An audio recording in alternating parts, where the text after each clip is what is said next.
Hey guys, welcome back. I'm here in the studio with a slightly different setup. I've moved my desk down a bit, and also I'm thinking of giving the videos a bit more of a feel where you guys are sort of here with me, where you can sort of see what's going on here. For example, right now I've been learning to sew with a washing machine, with a sewing machine that I borrowed, and I've been learning to cat, which is a new thing, so haven't really got the hang of it yet. And yeah, so let me know if you guys like it. So my thoughts on the RodeLinks. This is probably the thing that has made the biggest difference for me when filming when it comes to ease of getting good audio. Probably the most important thing about this is that it's reliable. If I'm using the included microphone that came with this, then I've never had any interference or noise or distortion or anything, any issue in my audio. And also, very importantly, doesn't require a license, which is, for example, why I can't use my Ceremonic mics. I'm not going to pay the government £70 a year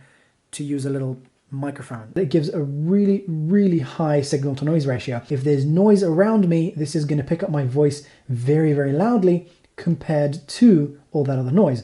So that is great. So if my neighbor's making noise or whatever, or if I'm outside, the way that I use them most often is with a thing that can go over my ear. Now the reason for that is because I move a lot when I make videos, and when I move around, there's no noise from my shirt. There's no difference in volume if I look down towards my shirt. So for me, that just works really well. And this is just a custom made little ear thing. And I think Rode actually make one that you can buy. And the way this is made is it's a piece of metal wire, and then I've put that inside a kind of a shoelace kind of thing, or a paracord, or whatever this is, and then I melted the ends a little bit, and then over here I sewed on a tiny little piece of elastic fabric, so that just holds the microphone. Turn them on by holding the button down on both of them, and that's it. You clip this on somehow. Rode have a bunch of different ways of connecting this to you. Obviously, connecting this to your camera is really easy. You connect this to the hot shoe and plug it in, and that's it. Now I really like that this can turn in any position on the hot shoe,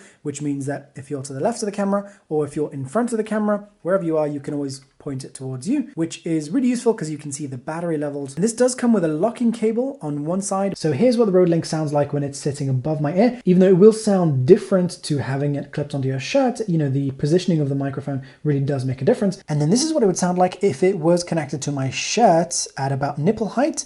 And it's pretty good. I like it. Now both of the units have the option to connect to a belt or to a hot shoe in two different places, and I think that's pretty versatile, although I've never used it in another way. This one goes on the belt, the other one goes on the camera. One of the downsides to this is that you can only use one transmitter with the receiver. You can get creative and somehow use it for two people, which I'll show in this example here. We're getting the audio basically sort of in front of and between me and Athena, where we're sitting.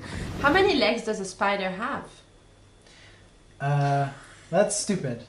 No, Come to the next one. Slightly too high. I could have brought it a bit closer. It was just what I had, and it was quick to do. It wasn't perfect. There was a bit too much echo in the room, but it was usable. Now these run on AA batteries, which is good because they'll last for most of the day. I mean, they'll last about 8 hours, I think. A lot longer than if these were to use AAAs. Obviously, I'm using two rechargeables. Now on the inside of this, we have some pretty simple controls. You just move it down one notch, which is fairly easy to do. Just press that button. Here on the transmitter, we have the sync button, and we have 3 decibel options. We've got 0, +10, and +20. And on the receiver side, we have 0, -10, and -20. Now, the way I have this set up right now is the transmitter set to +10 and the receiver set to -20.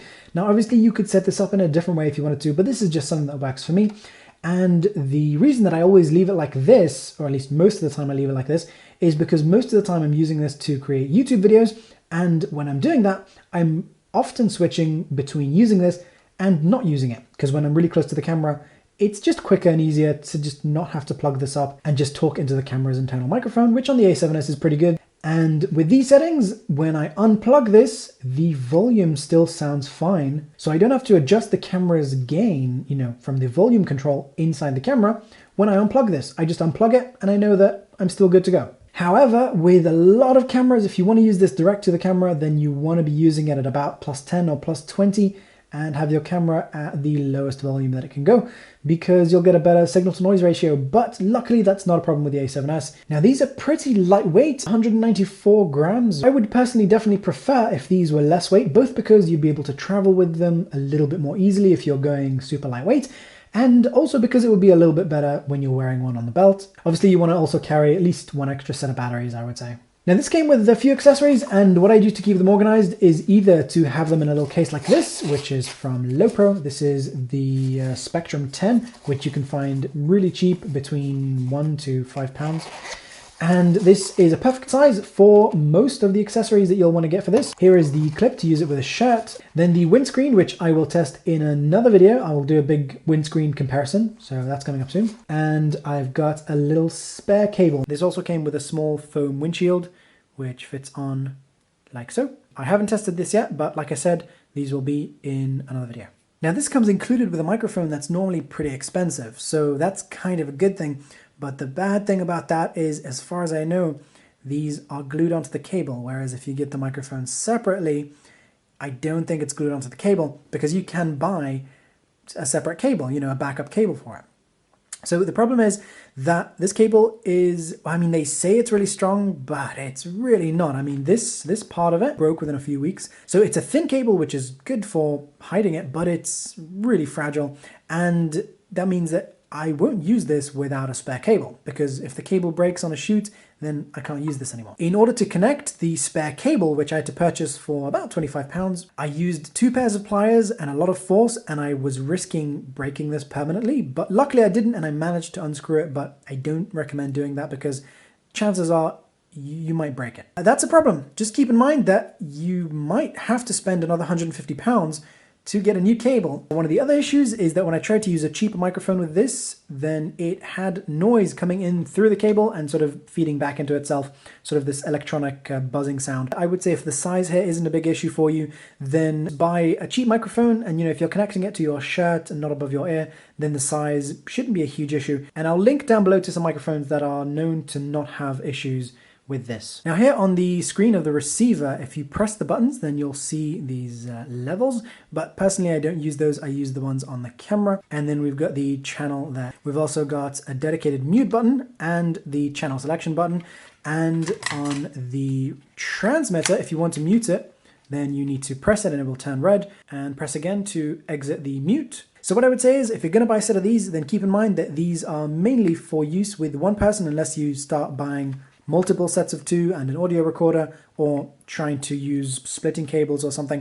It gets complicated, and that you have to be really careful with the cable. And if you don't mind those issues, then the RodeLink is absolutely incredible to film with. Thanks for watching, guys. I hope you found this useful. If you want to support this channel, then you can get yours from the links down below. Obviously you can ask me questions in the comments below, and don't forget to subscribe, and I'll see you guys in the next video. Bye.